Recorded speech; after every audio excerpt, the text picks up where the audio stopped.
Okay, so you took a little break from writing a Harry Potter script, and then you came back and you gave us this one. What was it? Why did you, what was it about this book that you wanted to come back? Well, I shouldn't have taken a break, period. That was just stupid. I agree. There were a lot of reasons. It's too much to go into here. I loved this book. I loved the whole thing of the memories. I loved kind of the deepening of the relationship between Dumbledore and Harry. I love the fact that the kids are more mature and that the movie could be much more mature, which it is.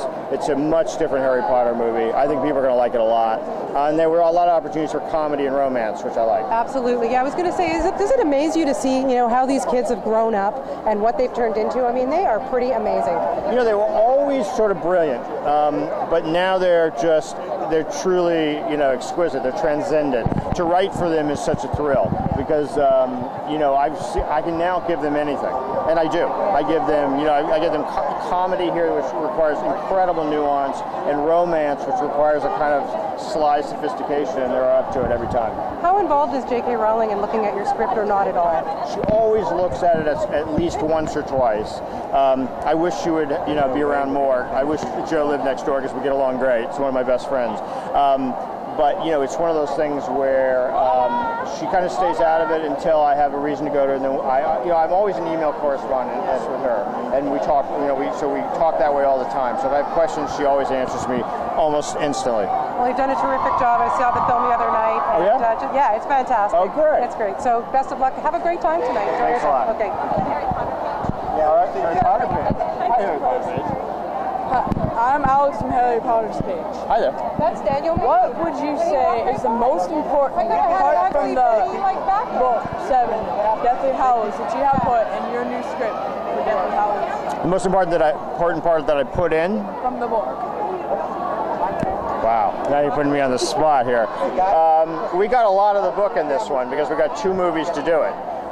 So there's a lot of important parts in there. I think, the things that I think the fans will be happy because there's things that they might think would be cut, which will not be cut this time. Can you give us an example? Well, I can't give you an example without giving something away. But I think what you'll see is that we are able to, for example, the wedding is in, and it's kind of, we do it in a real way, which I think is a scene that we might have thought about cutting if we only had one movie to do it. We would have found another way to get around that. A lot of things like that. I think you'll see that it's pretty rich. What do you think was the most important comedy part? The funniest comedy part in the whole entire Half-Blood Prince movie? Wow, I think a lot of people are going to like when Ron takes a love potion. I think that's going to be, but I also like, I like the moment where, probably a lot of people have seen it in the ad where Harry says, but I am the chosen one, and Hermione hits him. I think there's a lot of comedy in this. I also like when they go to Slughorn's party a lot, and they're behind the curtain. There's a lot of humor in this. Any other parts that you felt like was really important that they kept in from Half-Blood Prince? Any other parts that may have got cut that you think you wished hadn't got cut? It's really hard with all these movies because, I always say, if people think about it, they'd realize it has to be true. We're as big a fans as anyone. I've spent the last 10 years of my life doing this, and when I have to cut something, I bleed as deeply as anyone. I can't tell you how upset I get, having to cut something when we make a decision to cut something. But, I lost a few of the memories in Half-Blood Prince, and that was hard. But I think for the movie, it was definitely the right decision. I hear you're friends with J.K. Rowling. How often do you talk to her?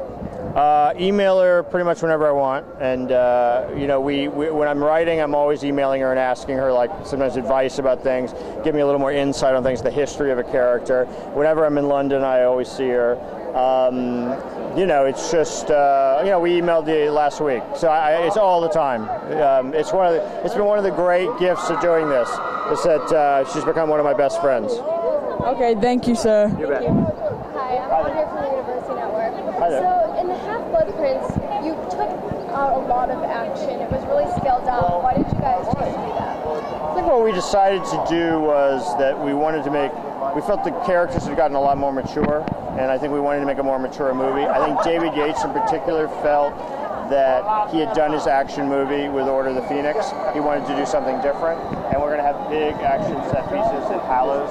So it felt like the right time to sit down, spend time with the characters, explore the comedy, the romance, and the sort of what's at stake in these sort of dark times. Speaking of romance, there's a lot of romance going on, a lot of teenage awkwardness.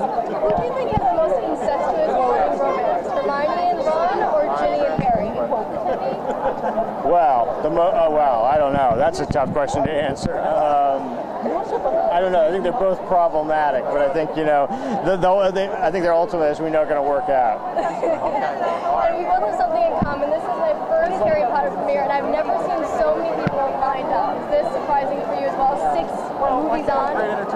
Yeah, I think what you just said. I think the fact that if you had asked me, 10 years ago, would it still have this kind of enthusiasm in the movies? I'm not sure I could have said yes, but I think it has a lot to do with the kids. I mean, the kids have grown up brilliantly. They've only gotten better. And I think, we've tried to maintain the quality. I think the quality has actually almost increased every time. So I think that's been part of it. But it's really down to the kids. And I will say, it was one of the first things we discussed 10 years ago. It's all going to depend on the kids who are cast. And Twilight versus Harry Potter. What do you think? I won't get into that. Very smart. Thank you very much. All right. Thanks.